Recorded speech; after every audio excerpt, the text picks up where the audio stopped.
തെക്ക് ഭാഗത്ത് അഗ്നി ഉണ്ടെന്നുള്ളതാണ് ഫെങ്ഷുയുടെ തിയറി. അവിടെ നമ്മൾ ജലത്തിന്റെ സാന്നിധ്യം കൊണ്ടുവരുമ്പോൾ സ്വാഭാവികമായും ഈ അഗ്നി അവിടെ നശിക്കും. അപ്പോൾ നമ്മുടെ ഇതെല്ലാം സൗഭാഗ്യങ്ങളെല്ലാം നഷ്ടപ്പെട്ടു പോകും. നമ്മുടെ പേര്, പ്രശസ്തി, വിജയം, പ്രൊമോഷൻ ഇങ്ങനെയുള്ള കാര്യങ്ങൾക്കെല്ലാം നമുക്ക് വീക്കനിങ് സംഭവിക്കും. അത് നമ്മുടെ ജീവിതത്തിൽ വലിയ വലിയ പരാജയങ്ങളെ നമ്മൾ നേരിടേണ്ടി വരും. ഫെങ്ഷു പ്രകാരം വീടിൻ്റെ ഓരോ ദിക്കുകളും അല്ലെങ്കിൽ 8 ദിക്കും ബ്രഹ്മസ്ഥാനത്തും 5 എലമെന്റുകൾ ഉണ്ടെന്നുള്ളതാണ് ഫെങ്ഷുയുടെ തിയറി.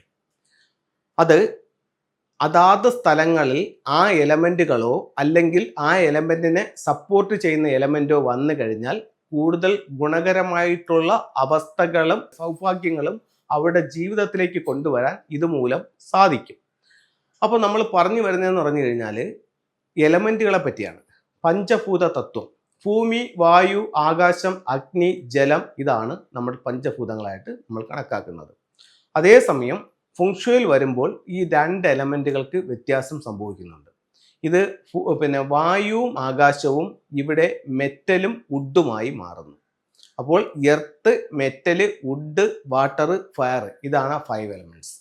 അപ്പോൾ ഇത് ഈ 8 ദിക്കിലും ബ്രഹ്മസ്ഥാനത്തുമായിട്ട് ഈ 5 എലമെന്റ്സ് ഉണ്ട്. അപ്പോൾ ഇതിൽ 3 എലമെന്റ്സ് ആവർത്തിച്ച് വരും. 2 എലമെന്റ്സ് ഓരോന്ന് മാത്രം ഓരോ സ്ഥലങ്ങളിൽ മാത്രമേ ഉള്ളൂ. ഓരോ സ്ഥലങ്ങളിൽ മാത്രമുള്ള 2 എലമെന്റ്സ് എന്ന് പറയുന്നത് ഒന്ന് നോർത്തിലും ഒന്ന് സൗത്തിലുമാണ്. അതിൽ സൗത്തിൽ വരുന്ന എലമെന്റ് ഫയർ എലമെന്റും അതിൻ്റെ നേരെ ഓപ്പോസിറ്റ് വരുന്ന എലമെന്റ് വാട്ടർ എലമെന്റുമാണ്. എവിടെയാണ്? നോർത്തിൽ.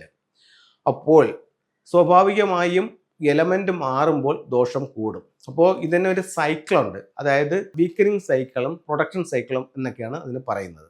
ഉദാഹരണത്തിന് ഒരു വീടിനെ സംബന്ധിച്ചിടത്തോളം തെക്കു പടിഞ്ഞാറ് ഭാഗത്തിരിക്കുന്ന എലമെന്റ് എന്ന് പറയുന്നത് എർത്ത് എലമെന്റ് ആണ്.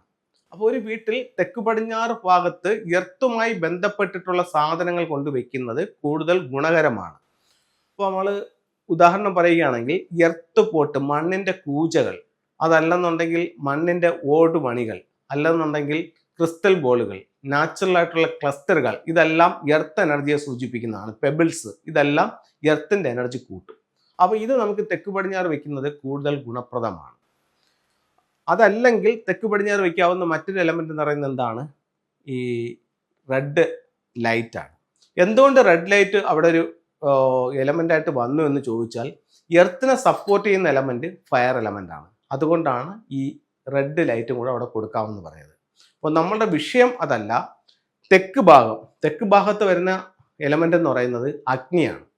അപ്പോൾ തെക്ക് ഭാഗത്ത് അഗ്നി ഉണ്ടെന്നുള്ളതാണ് ഫെങ്ഷുയുടെ തിയറി. അവിടെ നമ്മൾ ജലത്തിന്റെ സാന്നിധ്യം കൊണ്ടുവരുമ്പോൾ സ്വാഭാവികമായും ഈ അഗ്നി അവിടെ നശിക്കുമ്പോഴത്തേക്കെന്ന് പറഞ്ഞു കഴിഞ്ഞാൽ, അപ്പോൾ ഒരു എലമെന്റ് ആ ദിക്കിൽ നശിക്കുമ്പോൾ സ്വാഭാവികമായും അതിൻ്റെ പോസിറ്റീവ് സൈഡുകൾ ഇല്ലാതാവുകയും നെഗറ്റീവ് സൈഡിലേക്ക് പോവുകയും ചെയ്യും. അപ്പോൾ തെക്ക് വശത്ത് അഗ്നി വരുമ്പോൾ നമ്മുടെ പേര്, പ്രശസ്തി, വിജയം, പ്രൊമോഷൻ ഇങ്ങനെയുള്ള കാര്യങ്ങൾക്കെല്ലാം നമുക്ക് വീക്കനിങ് സംഭവിക്കും, നഷ്ടം സംഭവിക്കും. അപ്പോൾ നമ്മുടെ ഇതെല്ലാം സൗഭാഗ്യങ്ങളെല്ലാം നഷ്ടപ്പെട്ടു പോകും. അത് നമ്മുടെ ജീവിതത്തിൽ വലിയ വലിയ പരാജയങ്ങളെ നമ്മൾ നേരിടേണ്ടി വരും. അപ്പോൾ നമ്മൾ ചെയ്യേണ്ടതെന്ന് പറഞ്ഞു കഴിഞ്ഞാൽ, വീടിൻ്റെ തെക്ക് വശത്ത് ഒരു ജലസംഭരണിയോ ഒരു അക്വേറിയമോ അല്ലെന്നുണ്ടെങ്കിൽ ഒരു വാട്ടർ ടാങ്കോ ഭൂമിക്ക് മുകളിലോ ഭൂമിക്ക് താഴെയോ വരാൻ പാടില്ല. വാസ്തുവിൽ പറയുന്നുണ്ട് തെക്ക് വശത്ത് കുഴിയോ വെള്ളമോ വരാൻ പാടില്ല എന്ന് വാസ്തുവിൽ പറയുന്നുണ്ട്. ഇപ്പോൾ ഒരുപാട് പേരുടെ സെപ്റ്റിക് ടാങ്ക് വന്നിരിക്കുന്നത് തെക്ക് ഭാഗത്താണ്. അപ്പോൾ ഒരാളിൻ്റെ അടുത്ത് ചോദിച്ചപ്പോൾ പറഞ്ഞു തെക്ക് കിഴക്ക് വെക്കേണ്ട, തെക്ക് പടിഞ്ഞാറും വെക്കേണ്ട, തെക്കിൽ വെച്ചോളാൻ പറഞ്ഞു. അപ്പോൾ തെക്കിൽ എൻ്റെ അഭിപ്രായത്തിൽ പാടില്ല. കാരണം തെക്ക് ഭാഗത്ത് ഭൂമി കുഴിയാൻ പാടില്ല, ഉയർന്നാണ് ഇരിക്കേണ്ടത്. അതുകൊണ്ട് അവിടെ കുഴിയോ വെള്ളമോ വരാൻ പാടില്ല. അതുപോലെ തന്നെ ഫെങ്ഷു പ്രകാരം അവിടുത്തെ എലമെന്റ് എന്ന് പറയുന്നത് ഫയറാണ്. അപ്പോൾ അവിടെ ജലസംഭരണിയോ അതല്ലെന്നെങ്കിലും ഒരു സെപ്റ്റിക് ടാങ്കോ അങ്ങനെയുള്ള ഒരു കാരണങ്ങളും അവിടെ വരാനായിട്ട് പാടില്ല. അവിടെ ഫൗണ്ടനും ഒന്നും വെക്കാൻ പാടില്ല. അപ്പോൾ അത് ഏത് ഭാഗത്ത് വെക്കാമെന്ന് ചോദിച്ചു കഴിഞ്ഞാൽ, ഇത്തരത്തിലുള്ള കാര്യങ്ങൾ വെള്ളവുമായിട്ട് ബന്ധപ്പെട്ടുള്ള കാര്യങ്ങളെല്ലാം തന്നെ നമുക്ക് നോർത്ത് ഭാഗത്ത് വെക്കാം. നോർത്ത് ഭാഗത്ത് വെച്ച് കഴിഞ്ഞാൽ ഒരുപാട് ഗുണങ്ങളുമുണ്ട്. നമുക്ക് തൊഴിൽപരമായിട്ട് അഭിവൃദ്ധി ഉണ്ടാവാനും പ്രൊമോഷൻ ഉണ്ടാവാനും സാമ്പത്തിക നേട്ടത്തിനും ഒക്കെ നോർത്ത് ഭാഗത്ത് വരുന്ന വെള്ളം നമ്മളെ സഹായിക്കും. തെക്ക് വശത്തെ എൻഹാൻസ് ചെയ്യാനായിട്ട് നമുക്ക് എന്തൊക്കെ ഉപയോഗിക്കാം, എന്തൊക്കെ ടൂളുകൾ ഉപയോഗിക്കാം എന്നുള്ളതാണ് ഇന്ന് ഞാൻ നിങ്ങളുമായിട്ട് ഷെയർ ചെയ്യുന്ന ടൂൾസ്. ഒരു വീടിനെ സംബന്ധിച്ചിടത്തോളം തെക്ക് വശത്ത് ഒരു ദോഷം വന്നിട്ടുണ്ടെങ്കിൽ അതിനെ സിംബോളിക്കായിട്ട് പരിഹരിക്കാൻ ഉപയോഗിക്കുന്ന ഒരു പ്രധാനപ്പെട്ട ടൂളാണ് ഫീനിക്സ് ബേഡ്. ഇത് നമ്മൾ എവിടെയാണ് വെക്കേണ്ടതെന്ന് വെച്ച് കഴിഞ്ഞാൽ നിങ്ങളുടെ സ്വീകരണ മുറിയിലോ നിങ്ങളുടെ ഡൈനിങ് ഹാളിലോ സൗത്ത് വാളിൽ വെക്കണം. സൗത്ത് എന്ന് പറയുമ്പോൾ 3 ദിക്കുകളുണ്ട്. സൗത്ത് വെസ്റ്റ് ഉണ്ട്, സൗത്ത് ഈസ്റ്റ് ഉണ്ട്, സൗത്ത് ഉണ്ട്. സെൻട്രൽ പോർഷനിലായ സൗത്തിൽ വെക്കണം. കോമ്പസിന്റെ സഹായത്തോട് വേണം ഇത്തരത്തിലുള്ള ടൂളുകൾ വെക്കാൻ. ഇനി ചൈനീസ് വാസ്തുകലായ ഫുങ്ഷുവിൽ പറയുന്നുണ്ട്, ഒരു വീടിന്റെ വാസ്തുദോഷങ്ങൾ പരിഹരിക്കാനായിട്ട് 4 ദിക്കുകൾ 4 സ്വർഗീയ മൃഗങ്ങളാൽ സംരക്ഷിക്കപ്പെടുന്നു എന്ന് പറയുന്നുണ്ട്. അങ്ങനെയാണെങ്കിൽ തെക്ക് വശത്ത് നമുക്ക് വെക്കാവുന്ന സിമ്പൽ എന്ന് പറയുന്നത് ഒരു ഫീനിക്സ് ബേഡാണ്. അതിൻ്റെ വെസ്റ്റ് പടിഞ്ഞാറ് വശത്ത് വെക്കാവുന്നത് നമുക്കൊരു വൈറ്റ് ടൈഗറാണ്.